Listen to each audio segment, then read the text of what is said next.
everyone, I hope you enjoyed your Easter Sunday. Welcome back to Oulton Park on Bank Holiday Monday. GB4 Championship, the opening round of the season. As you can see around me, very different conditions today. We've got the British GT cars out at the moment. We're about 30 minutes away or so from race 2 of the season in the GB4 Championship. And for a lot of drivers out there, it's going to be their first ever single-seater race in these conditions.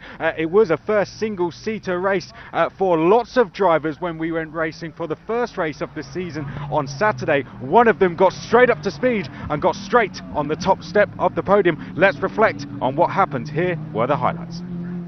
Highlights from the first race of the GB4 Championship, partnered by the BRDC. An excellent start off the second row of the grid, but it was Elisha Palmovsky leading down into the first corner. Harry Burgoyne Jr. stealing his way through into second spot with a bit of a squeeze on Finn Harrison running through that first turn.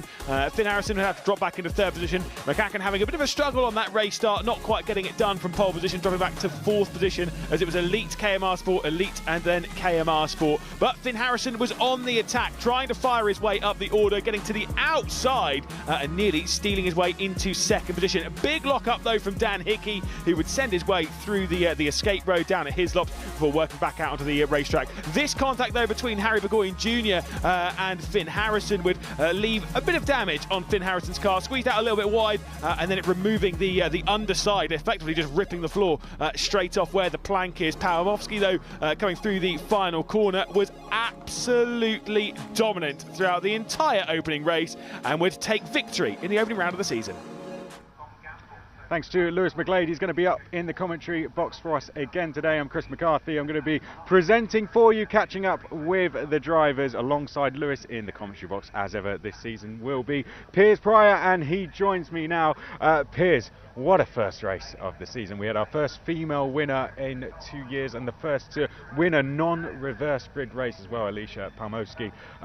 What a superb drive she did. A lot of people around the paddock, not just here at Oulton Park, but online as well. People tuning in, very, very impressed. What did you make of it, watching on from the commentary box?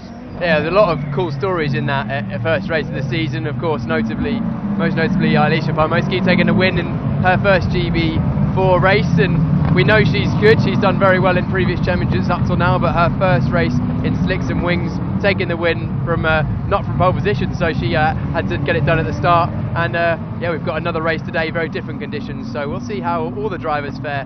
But yeah, of course, we mentioned yesterday a grid full of new drivers, so everyone getting up to speed as quickly as they can. I know she impressed a lot of people in this British GT paddock as well, but we can't forget about the other drivers that are out there as well. Harry Burgoyne Jr.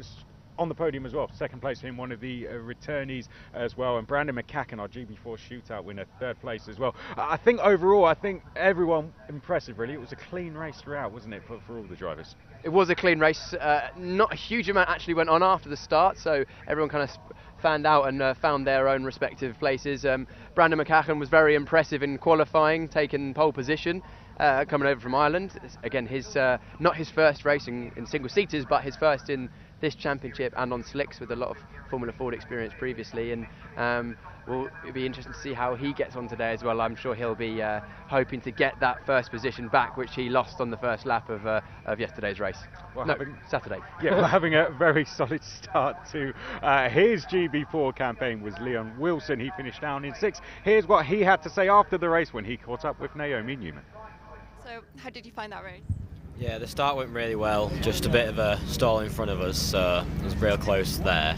Then we should have caught up and just tried to keep on with the person in front, but we just got dropped back into Templeton at the end. Yeah, so how did the drivers around you kind of change your strategy, and did you have any issues with track limits?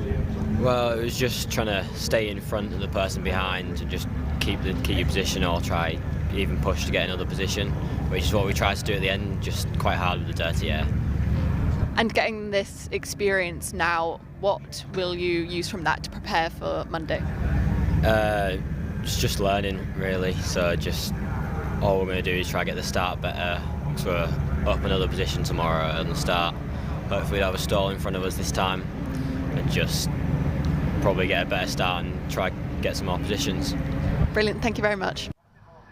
Good to hear from Leon Wilson after the race. As you can see by the interview, very different conditions. They were good to catch up with him. I think he would be happy with how things started there. 6th place, good points on the board, in the middle of the pack as well. And these different conditions, we talked about this in GB3 earlier, opens up the door for drivers to really move forward, doesn't it? Yeah, these different conditions, especially in GB4, where you've got slightly less aerodynamic grip, which means that following closely means you lose less front grip, so you can follow a bit closer, and also the spray is slightly reduced as well. So going back to Leon Wilson, I think he'll be very happy with that. 6th place, first race of the season. He's the only driver for the Arden team at the moment as it stands, and the car looks great. He's getting up to speed, and he'll be hoping to build on that and maybe even get a top 5 right now. Does that make that even more impressive, I guess? Because, he's not, as you said, got a teammate to work with. He did have a teammate here during testing, but that's going to have helped definitely when it was wet testing. But I guess without a teammate, it's going to be very, very difficult for him, isn't it? Yeah, of course, when you have a teammate, you've got someone else to compare to, because generally, even if you are, even if you're the faster of the two teammates, generally there's always a couple of corners, a couple of sections where you might not be as quick and you can learn more, and also from the setup side of things as well.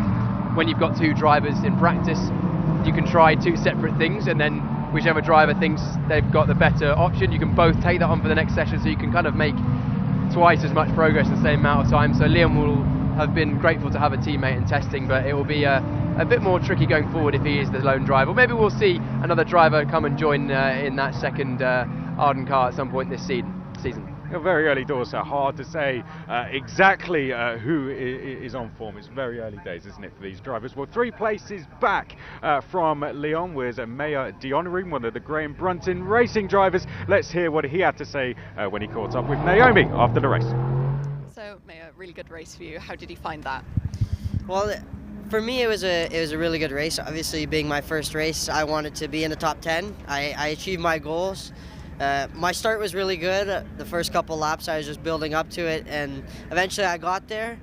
Then I started struggling a little bit with tires throughout the end of the race, and had a mistake. I lost 2 spots, but ended up 9th, so it was a really good race. Yeah, you gained 5 places, and it was your first standing start. How did that differ from your experiences? In Canada, we have rolling starts, so it's not something you see a lot in North America at all. But me and my teammate coming over here were a little bit nervous for the standing starts, but I just knew how to do it and ended up doing really well. And the next race is on Monday. How do you look forward to that with this experience now you've gained in this race? Yeah, I'm definitely looking forward to it. Obviously, it's Easter Sunday tomorrow, so we're not doing anything. But I think we'll learn from what happened today and come back strong on Monday. Brilliant. Thank you very much. Good to hear from Mayor Dionaroon there. 9th place on Saturday. We'll start P11 for race 2 today.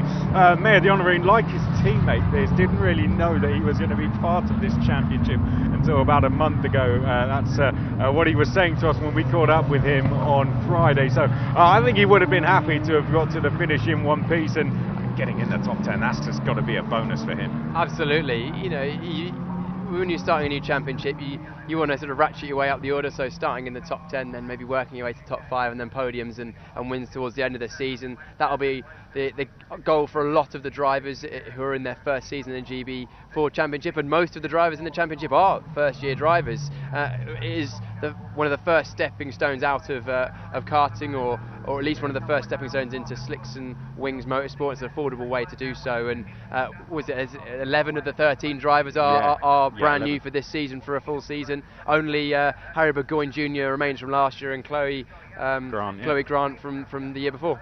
And tell us about how this first weekend is going to be for them. I guess might be almost a bonus it's broken up, isn't it? Because they've had a whole day now to reflect, go through some data, maybe even jump back on the sim almost and go through, get back on, do some wet practice. How is this first weekend going to be for them? It's going to be almost a very surreal experience, because we're here on a British GT weekend where we're going to be expecting a big crowd, even though we've got tricky conditions around, that's not going to stop the big crowd coming through the gates.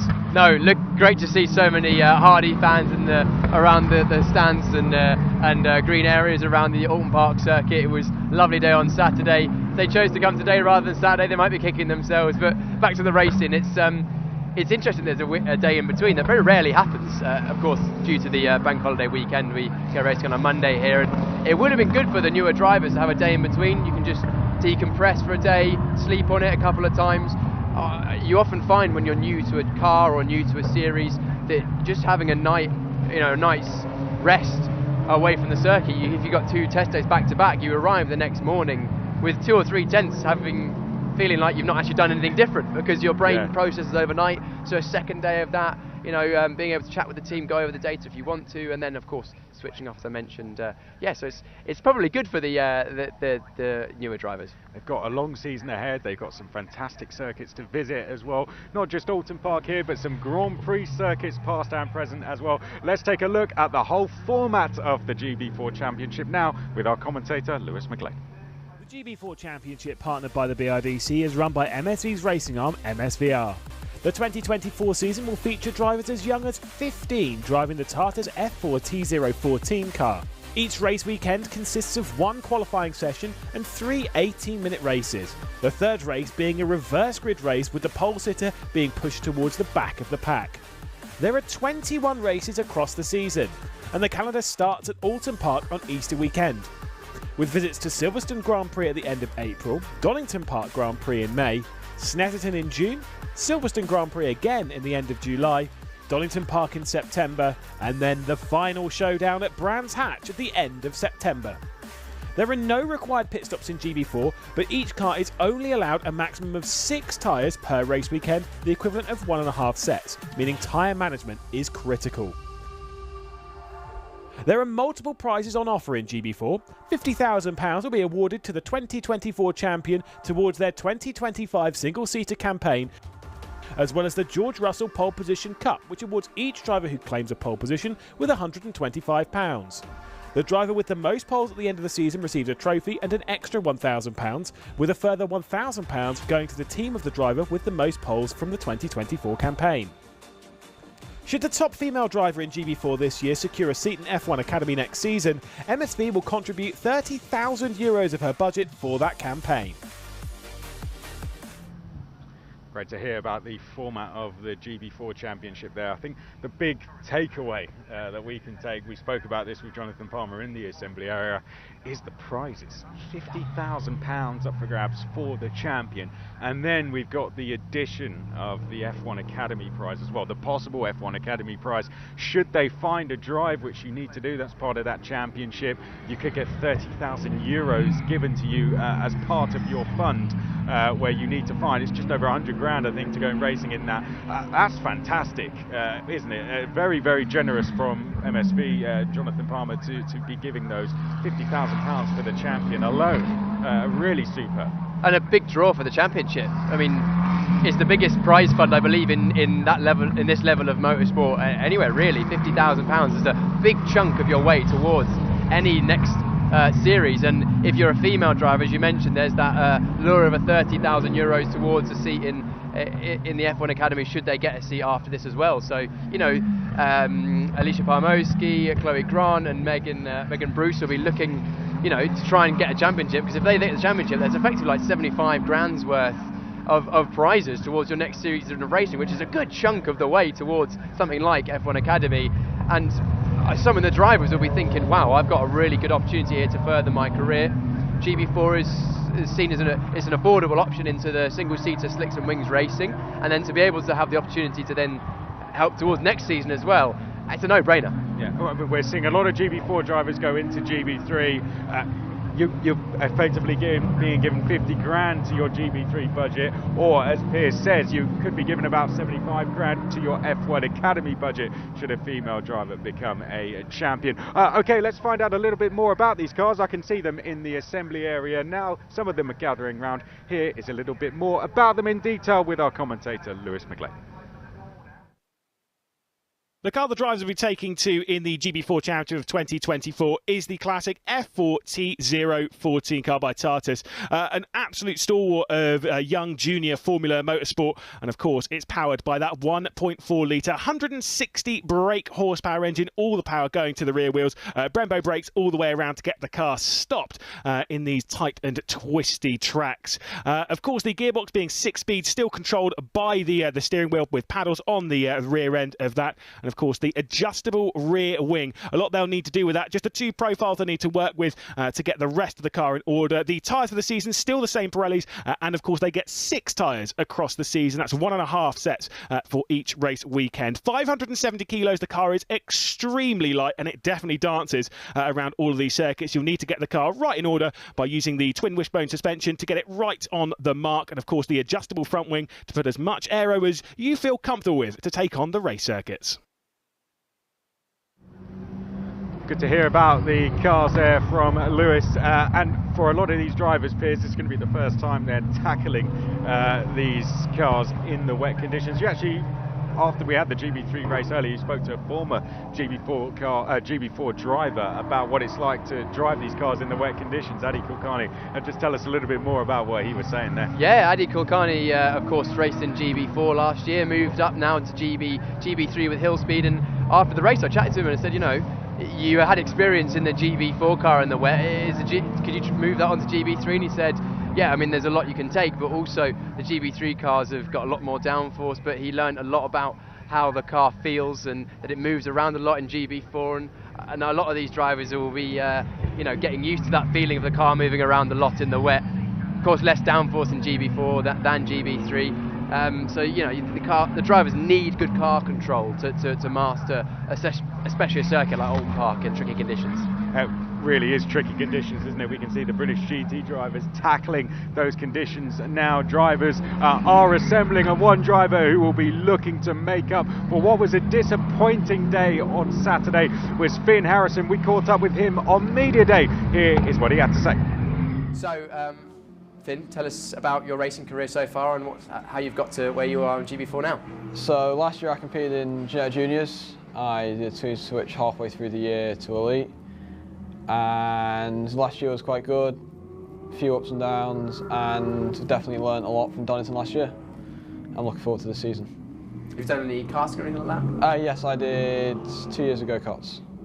So I was junior X30, club championship at Wilton Mill, and then I did half a year as senior Rotax. I think we were both racing at Wilton at the same time. Probably, I was in senior X30 in 2017, 18 and a bit 19. Probably, I was 2021. Ah, a bit later, okay, fair later. Enough, there you go. So that's about your career so far. What's the proudest moment in your career? Proudest moment of the career currently is winning the Wilton Mill Club Championship back in 2021. Amazing. It was a hard battle. It lasted all the way through to the snowing December round. Amazing. And as a driver, what do you think your greatest strength is? Racecraft. I'd say I'm pretty good at racing. Cool. And every driver has their weaknesses. What's your biggest weakness, and what are you going to be working on maybe this year to improve? Working on probably the qualifying. That's where we need to link all the laps up together. Great. And when you're not racing, what do you get up to? What do you like doing? I'm a surfer, so when I'm not racing, you'll find me on the beach around northwest Wales, where I currently live now. And if it's windy and if there's a swell, I'll be out surfing. Amazing, love that. Just looking ahead to the season now, what do you think your biggest challenge for this year will be? Biggest challenge for this year will be probably the Brands race weekend, because it's very limited on the testing there, and I'm a rookie this year, so I'm going against the likes of Harry Burgoyne, who raced all of last year, and it's going to be hard competition. Great. And what are your hopes for this season? Hopes for this season, I'd say top 5 in the championship would be great. If I can get a couple of podiums, a couple of wins, would be even better. Amazing. What would a good year look like to you? Top 3 in the championship, a few race wins, a lot of podiums. Great. A few poles. Yeah. Look forward to seeing you do that then. And how do you think, have you got any teammates, do you know who they'll be, and how do you think you'll stack up against them? Are they going to help you? What's the team dynamic going to be, do you reckon? So it's me and Alicia. I think together we work really well together. We're both strong on pace, and we can feed from each other off the data and the video, so I think it'll be good between us to work together. That was Finn Harrison on Media Day. Piers, not the best of first races for him on Saturday. A bit of I wouldn't say a coming together with Harry Burgoyne, but an ambitious move round the outside at Cascades led to him eventually having to come into the pits and retire from the race. Well, they did have very, very slight contact, didn't they, on the run towards Cascades, but that wasn't the incident that ultimately ended Finn Harrison's race. Harrison tried to sneak around the outside of Burgoyne going down Cascades, ran two wheels off the circuit, and the impact with the ground off the back of the curb caused some damage, which meant that Finn had to finish the race early and come in the pits. I think probably due to some heat temperature issues in the car or something else, and you could see how disappointed he was. We saw it on the live stream, banging the steering wheel, so frustrated, especially considering he had a chance at a podium, and his teammate Alicia went on to take the win, so he'll be looking to make amends for that. Yeah, we spoke to Sarah from Elite as well. Fourth place, though, on the grid for Finn Harrison today, so he's got plenty of chances to make up for that. Let's hear from the other driver who was involved, as Piers mentioned there, Harry Burgoyne Jr. He had a really good day yesterday on the podium. Here's what he had to say, though, before the season when we caught up with him on Media Day. Tell us about your racing career so far. So my racing career so far, I've done karting for 10 years. I was very successful in that, and then obviously last year I moved into GB4 for my first year. Done not too bad, 6th in the championship I'm pretty sure, so it was a good start year for me. Considering you've been in karting for so long, how was the transition in, because that was quite a jump? I mean, it is really different from karting to cars, because obviously everything's different. You've got a turbo in this, you've got brakes all round. Karting, you've only got rear brakes, so it's a lot different. And the circuits, they make a difference as well, being bigger circuits, or was it in the tight karting track? Well, some of the karting circuits are pretty nice, they're open and flowing, where some other ones are really tight, but the kart circuits are different in their places, and also sometimes not as good in places. It's just everything's different from karting to cars. Now, what do you do outside of racing? What's a typical day for you? Well, my dad owns a body shop, so I work in that normally 8:30 to 5, Monday to Friday. Busy man. What's the proudest moment of your career so far? Probably winning the British Open Championship at PFI in 2022 for McGlade Racing. Considering it's your second year in GB4, you've obviously switched teams as well. What are you expecting from this year? What does a good year look like? Well, obviously, I'd like to win the championship, but top 3 in the championship and many podiums and wins this year. So aiming for that elusive victory. Yeah. What's your greatest strength as a driver? Probably keeping calm. I don't really get flustered or try and keep my head. Obviously, I see people that when drivers lose their head, they drive worse. They make mistakes, where if you're a nice, calm, cool, collective driver, you'll win races. Biggest weakness? I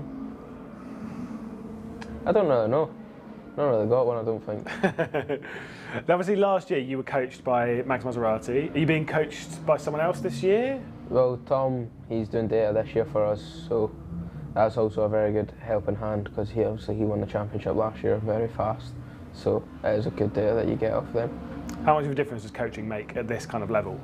Quite a lot. It's very good having someone there that's also drove one of the cars, so they know what it's like, they know how it would handle, so you can't really talk rubbish because they know what the car can do. So it is very beneficial. That was Harry Burgoyne on Media Day, and very happy yesterday as well. Second place, good points on the board, and he's got a good chance to add to that as well. Getting closer now, just about 10 minutes or so away from the race, and he's starting third for this one. And as one of the only returnees, from last year, he'll be confident he can go out there and get on the top step of the podium. Yeah, he'll be looking to do that, and the start is going to be important for that. Remains to be seen whether it's going to be a pit lane, a safety car or a standing start. But Harry Burgoyne, very, very good in karts. He was good in the wet in karts. Of course, a year's experience. I raced these cars in the wet a number of times last year. he'll be using that experience, especially his experience of Oulton Park as well, because I think we had a wet race at Oulton Park last year as well. So yeah, he'll be looking to push on. He'll be looking to try and get a win if he can. Let's see.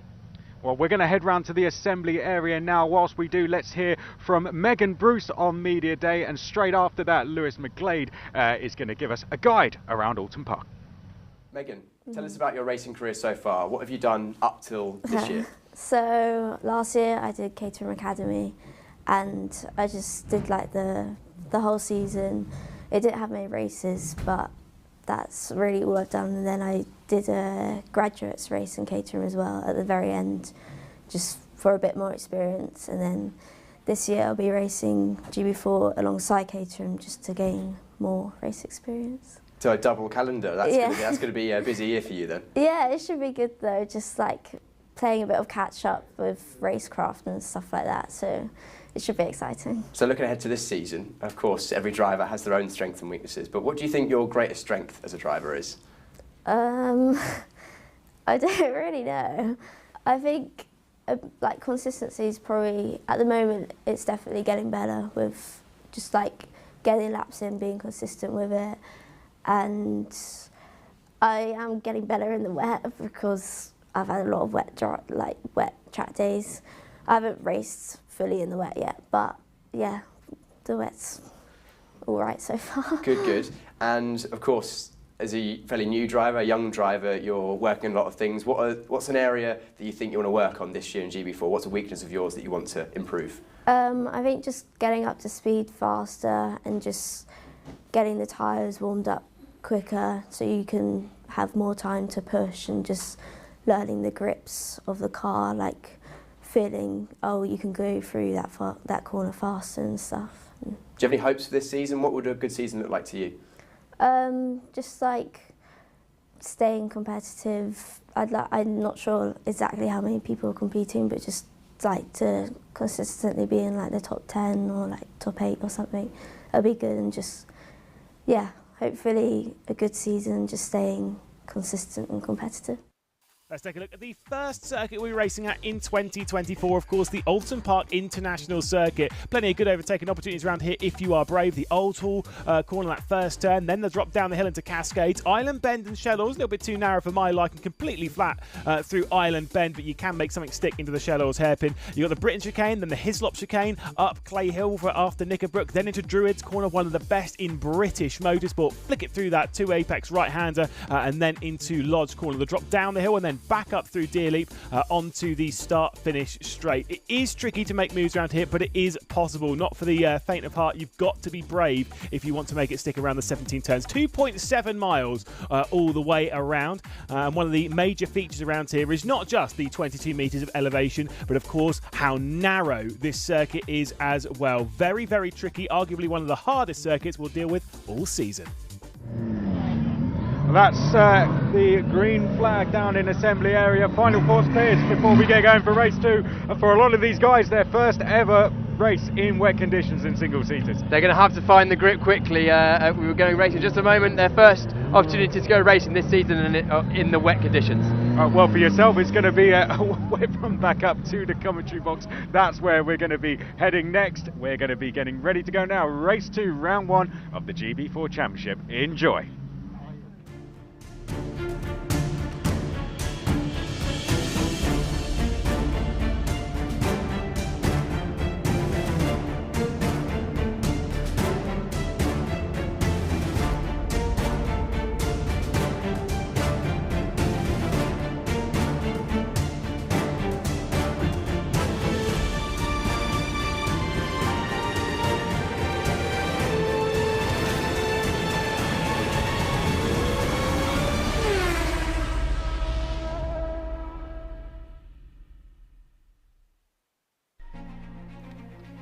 So it's time to go racing for the second time in 2024, of course, at Oulton Park. But the journey through the season will take us to Silverstone twice, and of course down to Donington Park for round 7, 8 and 9, before we head down to Snetterton for the Snetterton 300, away from GB3 for that round, back to Silverstone Grand Prix for the second time, up to Donington Park once more, and then that season finale at Brands Hatch for 2024. Of course, it was a penultimate round for the last couple of seasons. This time it hosts the season finale.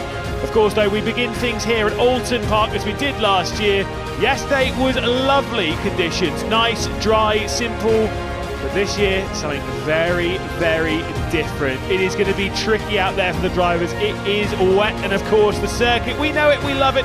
It is tiny, narrow, difficult, undulating all the way around. Of course, great corners. Old Horsell, great moves down there. In the GB3 race a bit earlier on, Lodge corner as well causes its fair shares of drama. Of course, in the GB3 race, that excellent move around the Island Bend from John Bennett. Lap record around here is held by Cooper Webster last year. Of course, we saw excellent battles last year between, of course, Tom Mills and Jeremy Fairbairn in that first race of the championship. What are we going to get in these? Very, very difficult conditions. It's going to be treacherous out there for all of our drivers. Of course, they'll work their way back around to the starter grid before they'll begin their formation up. No safety car ahead of them, though. I do believe they're just going to get the single green flag lap before taking to the grid and then sending it down into turn 1 for the second race of the year. Of course, let's talk a little bit about yesterday, and that excellent drive from Alicia Palmowski was brilliant. Of course, the pole sitter was Brandon McCacken, as it is today as well.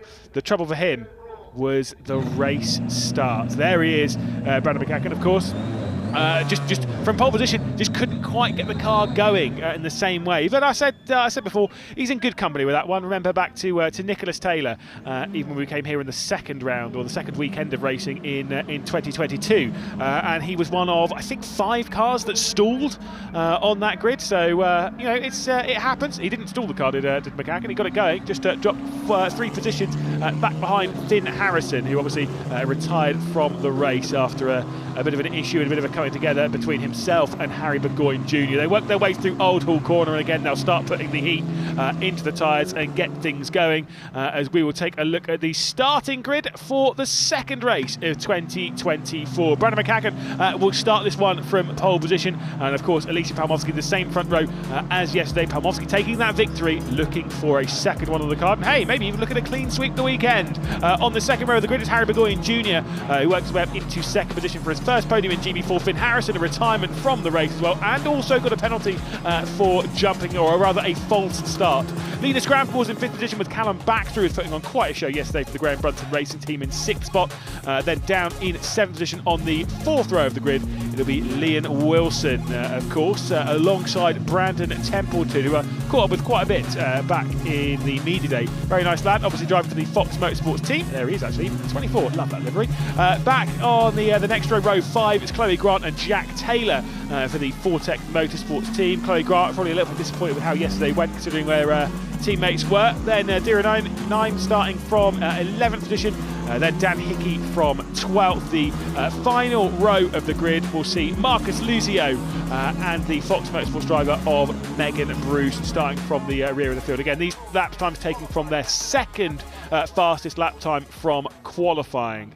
As we'll head back up to the front of the field to Brandon McCacken, and Piers Pryor has run over, probably still out of breath, but you know, he looks fine, he's fit and healthy. Brandon McCacken, chances of getting that race start done well today? Oh well, we'll see. It's getting these cars off the line in the dry is tricky, but in the wet is even more difficult. We saw a few wheel spin moments in the starts we had last year, and you almost have to sort of drive away in these cars in the wet conditions like you're driving away from some traffic lights. And that sounds obvious, but we forget that a lot of these drivers are young enough that they won't have a racing licence. Yeah, driving licence, sorry. Indeed, and obviously, you know, the clutch is controlled by the foot. It's not a hand clutch like you would see in things like Formula 1 as well. Yep, it is. It's 3 pedals, and it's actually very, very tight in the pedal box. These cars are very narrow. You can see the drivers. You can't see, but the driver's feet are in the tube of the chassis, or in the tub of the chassis in front of them, just behind where the number is on the front of the car if you're looking at them right now, and it's very narrow in there, and you've got the brake in the middle, and you brake with your left foot in these cars, or most drivers will. They do get a second green flag. Yeah, second green flag. Brake with your left foot, and then for the start you have to bring your left foot across underneath the steering column, which goes directly above the brake pedal, to get to the clutch, which is just a thin little strip of metal on the left-hand side, and being pinpoint accurate with that is hugely important. And a lot of the drives at this early point in the season won't have done that many practice starts, as we heard Brandon McCacken say yesterday. what's the hardest thing they're going to have to deal with out there? Like, what is the most difficult part of this car in these conditions? There's a lot of things. Liz. I haven't actually driven these GB4 cars. You've driven cars of a similar stature, slightly more powerful, but around circuits like you said around here. Yes. Well, I have driven Oulton Park in the wet, and it's tricky. You are very much aware that a small mistake can very easily turn into the end of your race, because a lot of the corners you're running around the outside near the white line anyway, and if you brake 2 meters too late, you're then 2 meters into the corner, which is then 1.5 meters into the grass. So, and the grass around here, especially with how wet it's been in England, I mean, you can see the inside of Charles Corner there. There's a trench being dug into the grass by a car that's driven through there, and these cars sit so low to the ground that you go off the road and you're either going to cause damage to the underside of the car, as we saw happen to Finn Harrison yesterday, or you're just going to end up beach stuck and out of the race. Yeah, we're all going to struggle to get out of here at the end of the day. I think I've followed your logic of parking facing downhill. Don't worry. You don't really get the choice of that in here. Big time wall coming in there from McCacken, and of course, to be fair, to some degree, from his teammate Harry McGlade Jr. I did notice. Woo! Goodness me! That would you be warming your tyres up like that? He's doing some Formula Drift. Brandon clearly confident with that car underneath him, going completely sideways out of that corner. I think he has some previous off-road driving experience. That's showing. Yeah, clearly, and he's using that to best effect, and maybe that'll his car control that he has from those that experience he has will show in these wet conditions. Yeah, indeed. Again, it's very, very cold out there, only about 7 or 8 degrees. So getting whatever heat you can do into your car, it's very impressive to just to be that confident to slide it around. Still sliding it coming down into the final corner. Again, putting some heat into the front, putting some heat into the rears as well. Of course, it's not like Formula One. They don't have any tyre readout of what their temperature is. It's all feel.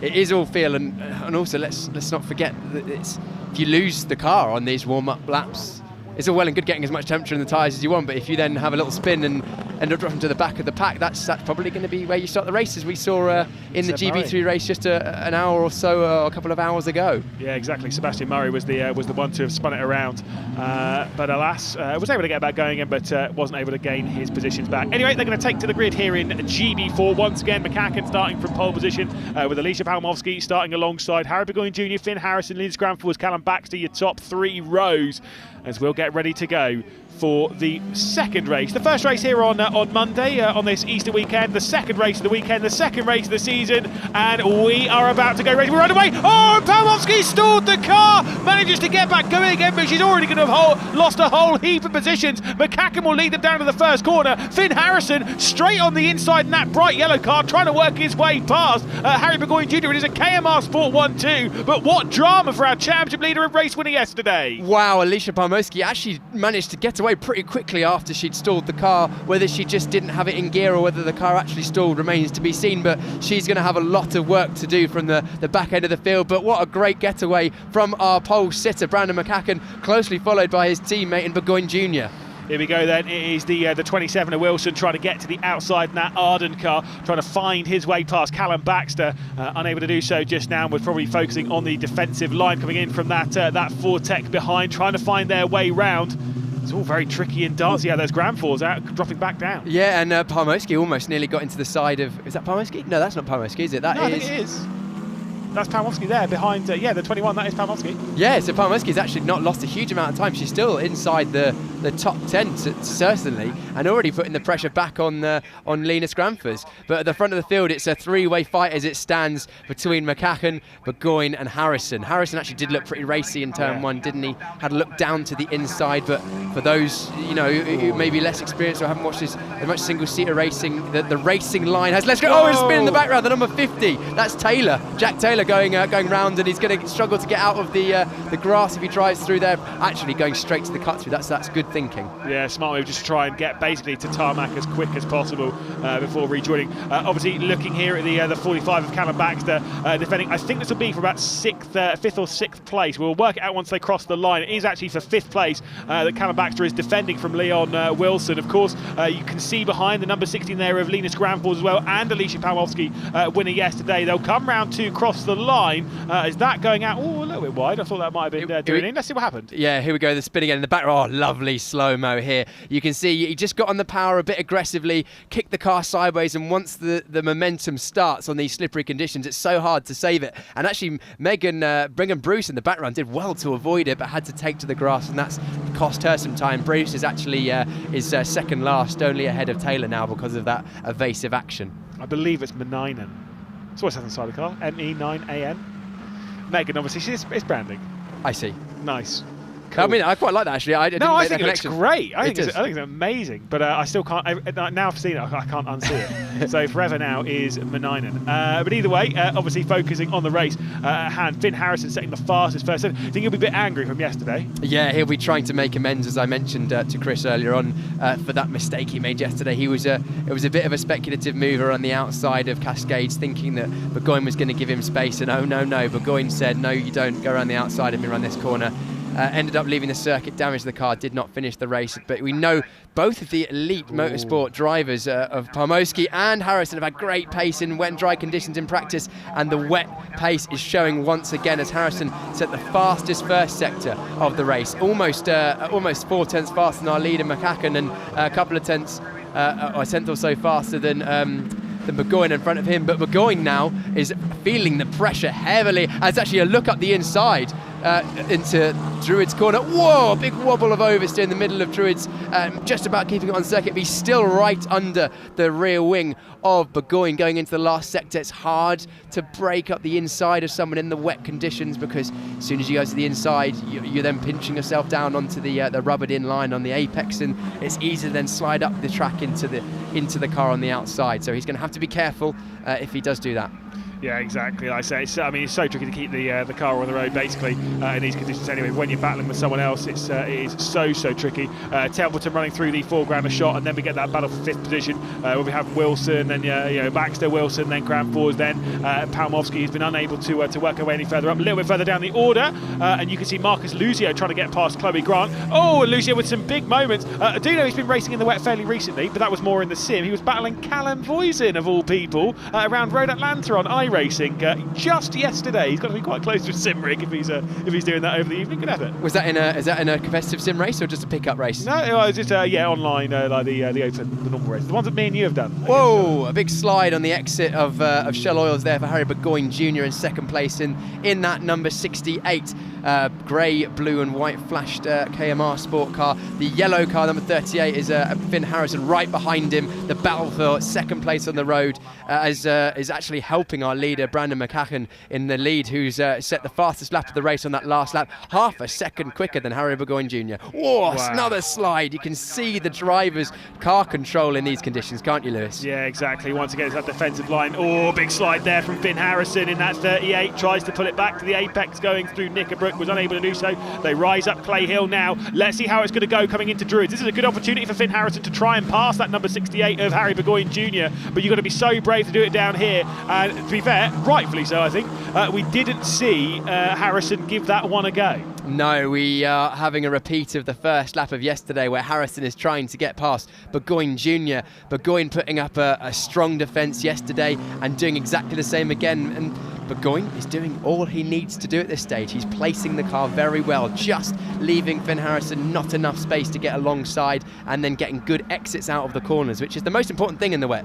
If you can get a good exit, it then makes the driver behind, it makes it very hard for the driver behind to get alongside you and make a move, because it's actually harder to make a move into a corner in the wet than the dry. In the dry, you can kind of go late on the brakes and use the grip that you have to your advantage and get to the apex first. But in the wet, often the apex is not where you want to be. You want to be off the rubber on the outside of the corner.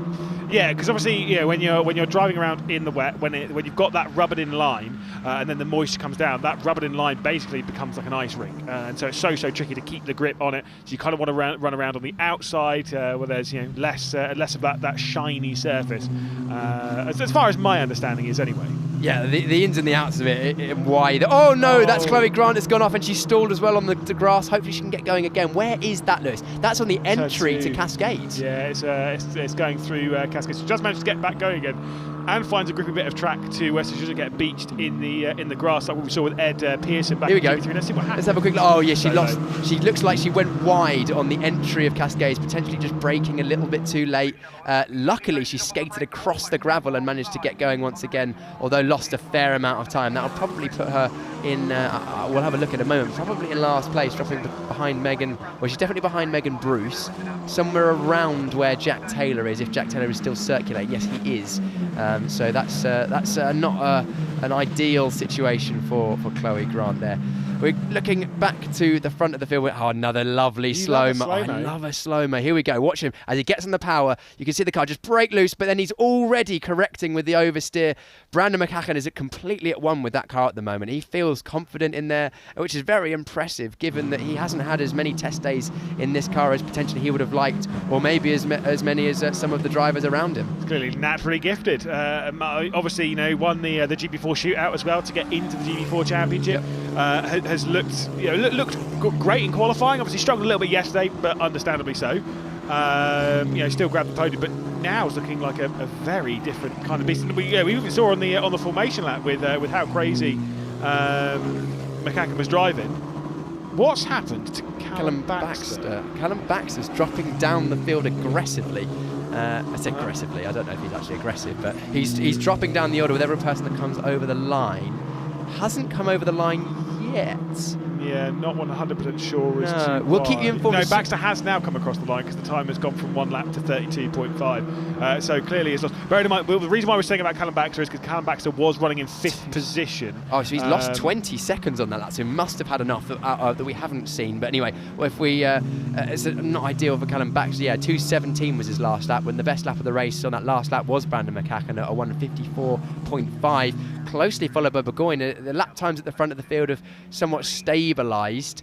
Although saying that Harrison's last lap was a little slower, a second slower than he had previously, but he's found some more pace in the first sector. Harrison is actually drawing back onto the back of Burgoyne with a first sector nearly 3 or 4 tenths faster than both McCacken and Burgoyne ahead. So, but then responding is McCacken with the fastest middle sector. So, it's ebbing and flowing, and Finn Harrison will also start to struggle with outright pace once he gets closer and closer to the back of Burgoyne. As the spray gets in his face, he has to find some different lines around the spray, and also losing a little bit of front downforce through the faster corners.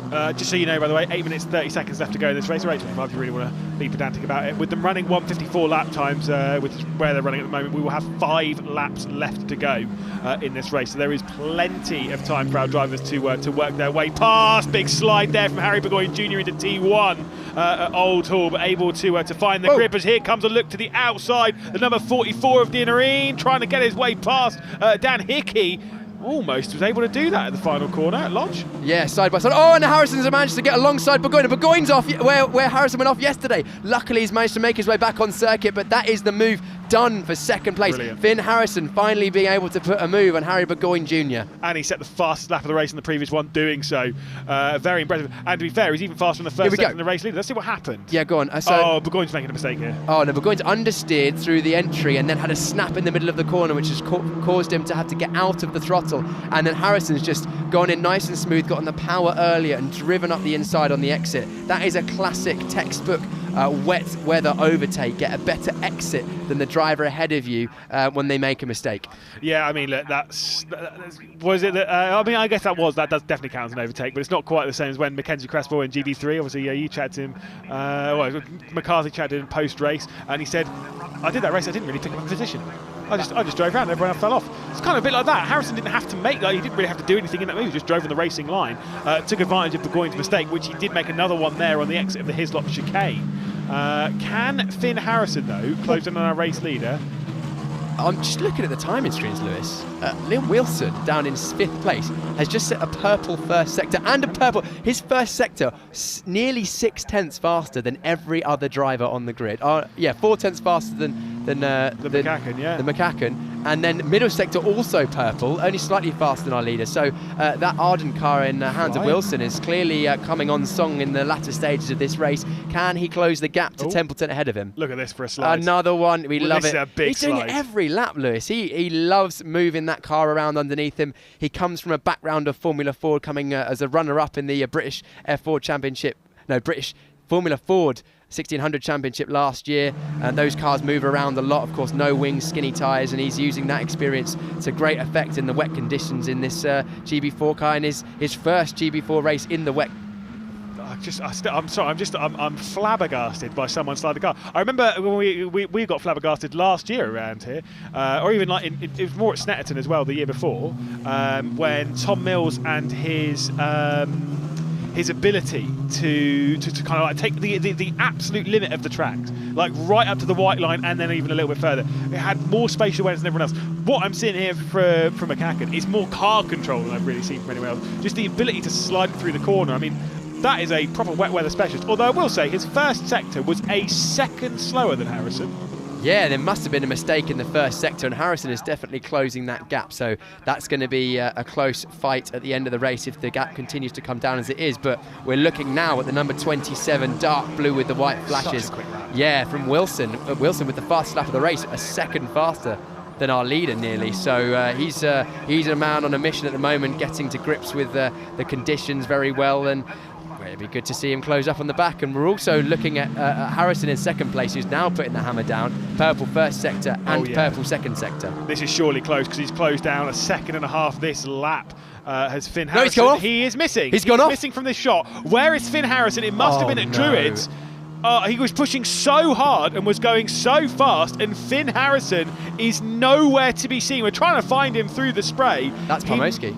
That is indeed Palmovsky. Yeah. So yeah, indeed, there you go. So yeah, we've lost Finn Harrison somewhere between the Hislop chicane and Lodge Corner, potentially on the exit of Knickerbrook, or alternatively he's out of shot through the middle of Druids. We'll pick that up when we see it. But Finn Harrison is going to be bitterly disappointed. Yesterday, of course, hard fight with Harry Burgoyne Jr. DNF. And it looks like you're about to have another. He's come through. No, he hasn't come through. He's still not come through. So he's definitely gone off and is stuck somewhere. We're just speculating whether he's gone off. It may well be a mechanical. We'll update you as soon as we know. Oh no, Dianarine has spun at the last corner. Oh, this is a very scary. I'm not liking this. You've got to find some gear at some point, either forwards or backwards, please. Obviously, the most important thing right now there is Finn Harrison. That is the exit of Druids, and he's fuming again. Yeah, he is. I mean, understandably, it's been such a difficult weekend for him, and he'll be disappointed. The timing screens told a story there, didn't they, Lewis? It was purple first sector,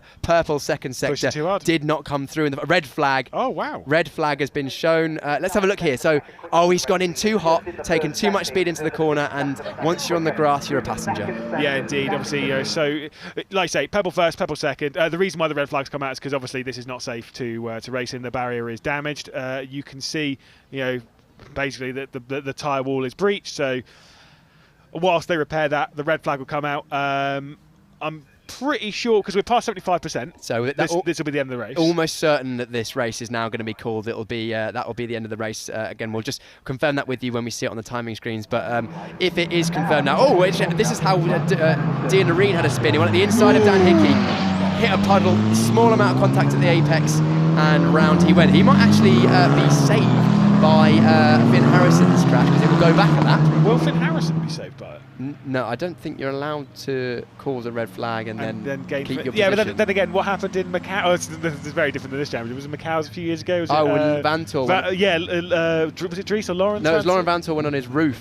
And still won the race. And won the race. Yeah, I think they changed it. It's not quite the same. I think they changed it since then, but I'm pretty sure, unfortunately for Finn Harrison, he will be classed as a DNF. Yeah. And if the result is called as it is, it will be a McCorn win, which he'll be very happy with, followed by Burgoyne, and then Bradley Templeton. Yeah, which is great. I said Brandon Templeton was a nice guy. Yeah. We had a good chat with him before the season at Media Day, and his head's on the right shoulders. Again, didn't really have to do anything, and finds himself potentially on a first podium in his GB4 career. I think the big disappointment from this one will be for that 21 car middle of the shot. Pavlovsky obviously retiring. They're always going to come into the that's into it. so yeah, 100% that is race done. When they we get the note from race control session will not restart. Kind of expected at this point as well. We've got a busy day here in Oulton Park with it being Easter weekend. Obviously you've got a British GT race going on. We've got another GB3 race coming up. And another GB4 race. And another GB4 We're so far ahead of time, the number plate boards haven't come out, but that doesn't stop our winner, Brandon McCacken, celebrating his victory. He's very happy with that, and then a high five with his teammate, Harry Burgoyne Jr. Incredible performance, I say. I mean, to have put on the... to have kind of dealt with the disappointment of yesterday, right, where he had that bad start, still obviously managed to finish in third position, fair enough, but to have had a great start today and to be so happy and to have just dominated. Was he checking out on the back of the car? He's just making sure that everything's okay. Tom Mills, yeah, he's probably coaching. Maybe he just felt like the rear of the car was loose. But yeah, it seems like Harry Burgoyne was having the same problem. So the setup on that car was pretty loose and oversteery by the looks of it. But both drivers managed to finish the race regardless with a double podium for KMR Sport and Fox Motorsport actually on the podium in third place with Templeton. They'll be very happy with that too. I think everyone's going to be happy on the podium. Like I say, you saw the international description of oversteer coming in there from Harry Burgoyne Jr. with just how he was doing the hand gestures and stuff. Nick Taylor there, obviously he's doing a lot of filming and video and stuff. That's the first ever GB4 champion from 2022. As Brandon McCacken takes the race victory. Obviously a little chat with some mechanics as well, and to be honest, what a drive. Yeah, great drive, and it's also great for McCacken to have this opportunity to win the race, because at the moment I think he's only signed up for a couple of rounds, so it would be good to see him come back for the rest of the season if at all possible, once he gets maybe get some more funding, thanks to the good results that he's showing so far this season. Yeah, indeed. Well, anyway, you're bored of hearing Lulu and Piers Pryor talk. Let's go and hear what our podium have to say, courtesy of Chris McCarthy. Thanks very much, guys. Well, we're going to jump straight in and speak to Brandon McCacken. Of course, a race cut short for the incident, but thankfully we did see pictures there of Finn Harrison jumping out of his car. But we did then see pictures of big celebrations of Brandon McCacken. Let's get the cap on him for the winner. First GB4 weekend, first win as well. Brandon, your GB4 shootout winner, and now you are a GB4 race winner. How does that feel? Unreal. Unreal, so happy. Yeah, I don't know, I can't describe it. Like the amount of hard work, sacrifice, just fucking flipping sleepless nights to get here. Oh, what a feeling. Just them last few laps driving around, it was no other feeling like that in the world. Next ever from Orfoot, definitely. Seen you come up from Formula Fords into now slicks and wings in tricky conditions, but it looked like you were going full attack out there. Tell us about that. We saw pictures of you coming fully sideways out of the corners. You were definitely going for it. Well, yeah, I just drove it like a big Formula Ford, basically. Yeah, I was quick in testing in the wet. I only had 2 sessions in the wet in this car, so used what I learned from it, filled my foot in the warm-up laps, and got away good at the start. The job was done from there. The last 2 laps, nursing a bit of an issue, so just kept on the road, brought it home. And I'm sure it wasn't the easiest of races at all dealing with this. Just tell us how it was going lap by lap, and then eventually hearing that you were a winner. I don't know, just first few laps was just completely head down, checking the mirrors, could see that Harry and one of the elites was having a battle, so just kept steady pace. After that, opened a bit of a gap, just no mistakes, got the head down, stayed focused. Saw the red flag came out, and then eventually they told us that was the result, so what a feeling. Over the moon. I know you're in search of sponsors to make sure you can do the full season. I know there would have been a lot of help for you to get to this point as well, coming through the shootout. Who would you like to thank for this victory? First off, I'd like to thank my dad. The amount he's done for me and how hard he's worked and everything he's gave up for me to be here. No one else would do it. Something money can't buy, definitely. And then, of course, to the team, KMR Sport, not only for such a great car, but for giving me the opportunity. Big thanks to the GB4 Championship. Obviously, without the shootout, I had been sitting at home watching this race, so big thanks to them. Really grateful to all that was involved with that. And then, yeah, to my sponsors, big thanks to Utility Mobs, and then anyone else who wants to come on board. We have a couple of people. Hopefully this will twist their arm and maybe get them on board. We'll have a run at the championship. It was a fantastic show that you put on for us. Congratulations, well done. We look forward to seeing you out there later. Yep. Brandon McCacken, well done. Let's go and speak to Harry Burgoyne Jr. Jump in. Harry Burgoyne, well, another podium, another race, another podium in different conditions this time as well. You're driving fantastic this weekend. Yeah, I mean, the conditions were hard to see there. It was from the spray in front of me, it was really hard to see. And trying to keep Finlay Anderson behind me was really hard by doing different lines every lap, just trying to keep him behind. But other than that, I felt it was a good race. And a good race as well, at times as well. You had Finn Harrison around you, you had Brandon just down the road as well. It was a real competitive race out there at times. Yeah, I mean, there was 3 of us all fast there, especially Finlay. He was really quick. But Brandon done a good job to stay at the front and maintain his pace. It was exchanging fastest laps at times as well. It looked like really good fun out there between you all. Especially the shots we were going to view coming out of the chicane, all of you really pushing each other very hard. Yeah, I mean, we were all pushing hard there, just trying to get fastest laps and plus try and catch one another. But I felt that it was very competitive out there today, just because of the weather and because Brandon, he's raced Formula Fords, he's very good with a sliding car, and then Finley's raced Ginetta, and I've only done this, which probably makes me a bit better. But other than that, everything felt good today. Reverse grid race coming up next. We can make some places. Yeah, hopefully. Well done. Harry Burgoyne Jr., well done. Let's go next to third place, Brandon Templeton. Wow, that was a superb performance. 8th to 3rd. That's an absolute fantastic drive. You must be over the moon with that. Yeah, I'm really happy. I had such a good start. Went up to 4th in the first corner, and then I just kept it on the track and came back in 3rd. So it was a really good race. Well, you mentioned that you'd done a lot of the hard work at the very start, but then it was, I guess, keeping it on the road, and then of course you made the place at the end. Tell us how hard it was out there with the conditions as they are now.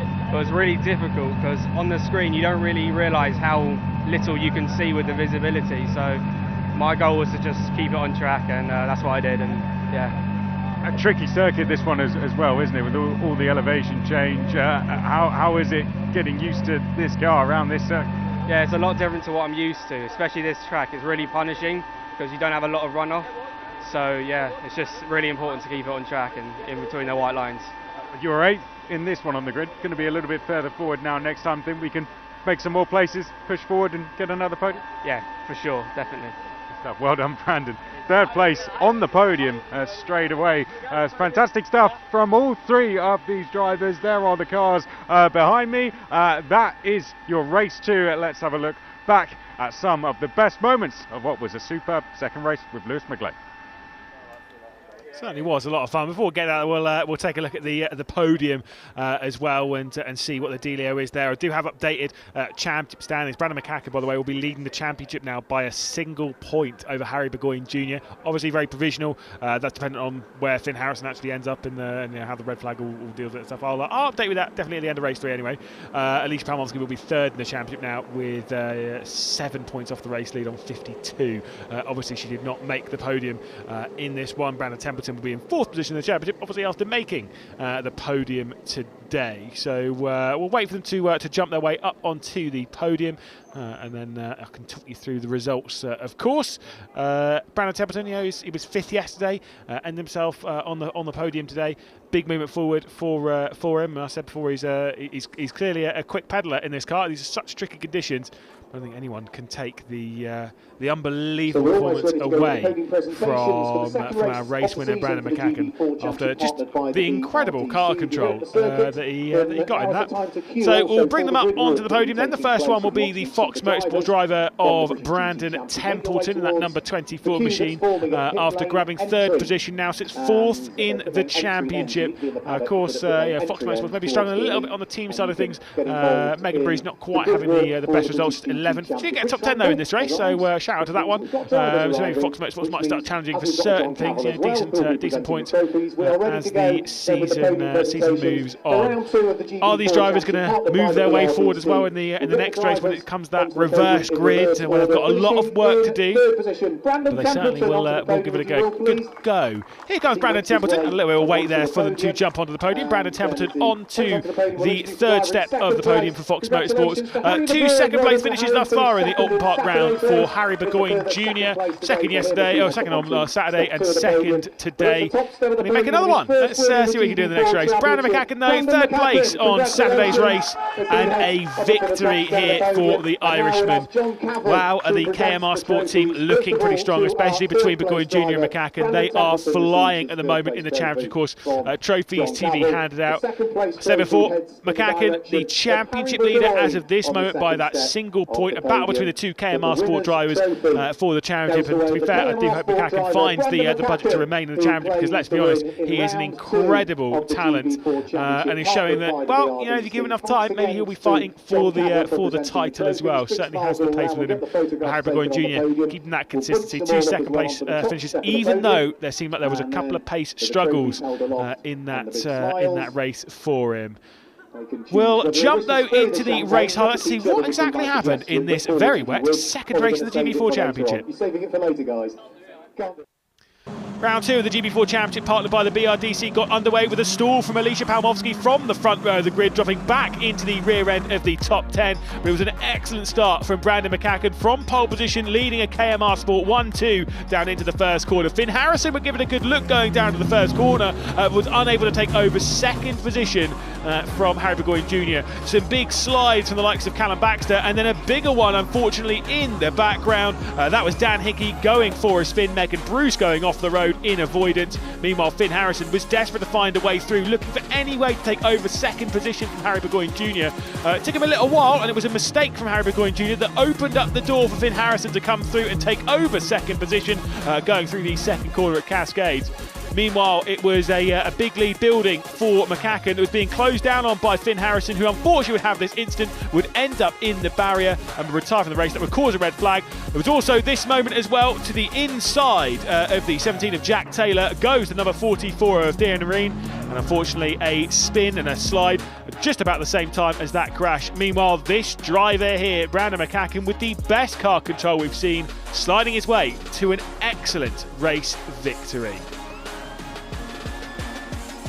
We'll take a look at the race results as well. Provisional, of course, must be said, from the second race of the season. McCacken taking that excellent victory. And again, top honours certainly going the way of him. Finn Harrison is classified as second position on here, so we'll keep that one updated for you. Obviously, it was the causer of the red flag, so again, very provisional here. Harry Burgoyne Jr. in third, with Templeton in fourth.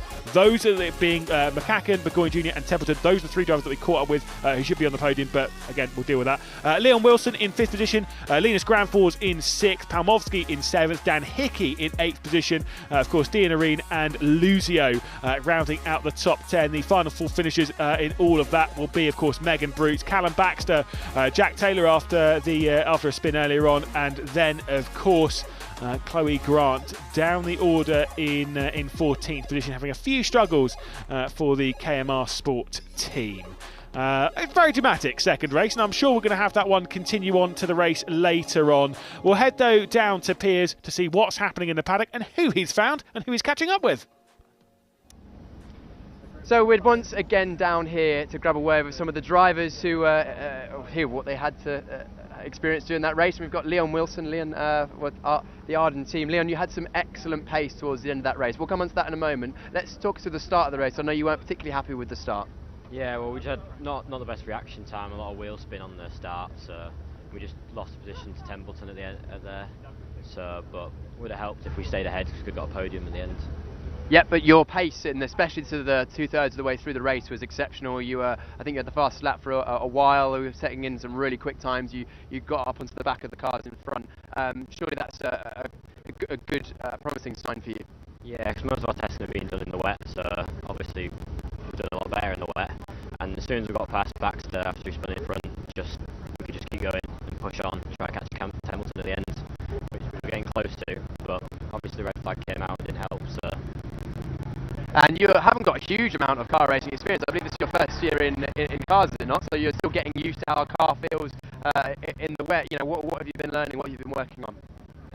Just trying to find the grip in the wet. That's really it. And this is the first time I'm ever doing any proper racing series. So didn't do any karting or anything like that. Straight into this with the sim. Well, very, very impressive. You got such pace that you did. We'll see you unleash that pace once again in the third race this weekend. Thanks for chatting to us. We'll let you go and get dry and get some lunch. Interesting to hear all the varying levels of experience, and we're going to grab away with Dan Hickey in just a moment. Dan racing for the Fortec team. And Dan, I saw you having a ding-dong battle there with Dianarine at the end of the race. It was very, very close racing, but just from the start of your race, talk us through what happened. Yeah, so we got a decent start. A few of the guys had a bit of wheel spin, so managed to close a little gap at the start. Then made a little move into Cascades, and then tried to stick with the guys at the front. Got a few little wheel spin moments towards the end, so lost a bit of time there. But no, it was a pretty decent race, pretty pleased with it. Yeah, pretty pleased indeed, and the rain was falling throughout the race. Were conditions changing as the race went on, or is it just everyone just trying to find their feet? Yeah, pretty much. It was just trying to find how much grip there was, really, and trying to see. So, yeah, so I managed to get a little gap towards the end and get a bit of a clear view. Yeah, it was sort of a bit changing, but yeah, just mainly trying to find the grip in the wet. Reverse grid race coming up later on today. What are your hopes for that one? Where are you starting? Well, we're starting on pole for that one, so I mean, if it carries on raining, hopefully we get a nice clear view and a bit of spray behind. So no, we're just going to try and keep it clean, try and stay on the track would be the main thing at the start, and hopefully there's a few incidents behind we can pull away. But no, we'll just see, we'll just take it as it comes. Take it as it comes indeed. Jan, thank you so much for chatting to us. We'll see how you get on from pole position later on. Lovely, I bet you're looking forward to that one. And if we could grab a word with our driver who won yesterday, Alicia Pomoski. Alicia, I mean, first of all, thank you so much for coming to chat to us, because I'm sure you're disappointed, but just talk to us what happened. We saw you didn't get away from the line as you would have liked. Yeah, I'm absolutely heartbroken. Totally my fault. Hands up. Just not enough revs at the start. Never done a wet start practice start at all before, so that was my first sort of opportunity to get it right. And just got it wrong, just misjudged it. But I'll learn from it and come back stronger. Hopefully this afternoon. Unfortunately, I've started at the back row because it's a reverse grid race, obviously based on qualifying. But no, I'll learn from what I can. I'll look at the data, see what we did wrong, and we'll come back stronger. Did you actually stop with the car stopped? Because you managed to get going really quite quickly, actually. You didn't lose a huge amount of time, only went down to about 8th place. Yeah, it stalled straight away. I didn't even get a launch, so my head was straight down, just praying nobody was going to hit me, and just restarted the car and got going straight away again. So it wasn't horrific, but obviously not what I wanted at all, because I think we could have potentially come in the top 3 there. But it is what it is, and it's a long championship. You know, I think we finished 6th there in the end, so it's not a complete disaster. So I'll just get my head down and keep going. Well, I suppose one thing with this championship is it's your first season in six wing single seaters. They're very different to get off the line to what you've raced before. It's an opportunity to learn. You know, wet starts is one thing with it. Looking ahead this afternoon, you mentioned the reverse grid race. You've got some experience in the wet now. We know the elite car was quick because Finn at the front had some really fast times, but unfortunately are coming off. So I suppose you guys know in the team that you've got some good pace. What can you hope for in the race this afternoon? Well, just hope to go as far forward as possible. I'll look at the data, I'll look at obviously what Finn's doing. He's very, very talented, very quick in the wet. It's really unfortunate what happened to him. But we'll go through where we can find that extra time. And I'm around those quick drivers now, starting towards the back of the grid. So hopefully I can follow them through and we can make some progress as high as possible. Well, I'm looking forward to watching that race. It's going to be good to watch for certain. It's probably going to be wet, so Alicia, thanks so much for chatting to us. I know it's hard to talk to us after a difficult race, but we'll see how you get on this afternoon and bounce back from that. Why don't we pull Chris McCarthy in just a moment to wrap up that race? But you know, it's always good to see the drivers getting to grips with the wet conditions, tricky out there, especially with the changing track conditions as well, with the rain continuing to fall, actually probably heavier now than at any other point during the weekend. So the track conditions will continue to change, and those drivers, well, it's their job to get used to it. But Chris, that was an interesting race, really disappointed Finn Harrison. I didn't think we were going to get a word from him, and we're not going to. He's had a really tricky weekend this weekend so far, despite showing great pace in every session he's driven in. Yeah, I mean, he was on a real fly there, wasn't he? I mean, he just gone a second quicker through the first sector alone, and it looked like the next time we saw the two cars come around, we were going to see them neck and neck, and instead we never saw Finn Harrison come around. A real shame, but the main thing was that he jumped out of the car and he was walking away from it. So yeah, that the main thing away, but a real disaster start to his season. 2 DNFs for him, and yeah, he's going to be on a charge later on. Certainly. But 2 different winners in 2 races, and 2 new winners to the GB4 championship as well. So I think that's for the championship 2 really good stories to walk away from so far. But also very interesting to see Harry Burgoyne Jr. Not a 1 yet, but 2 podiums. He's just racking in those results. The most experienced, or most recent experience in the championship.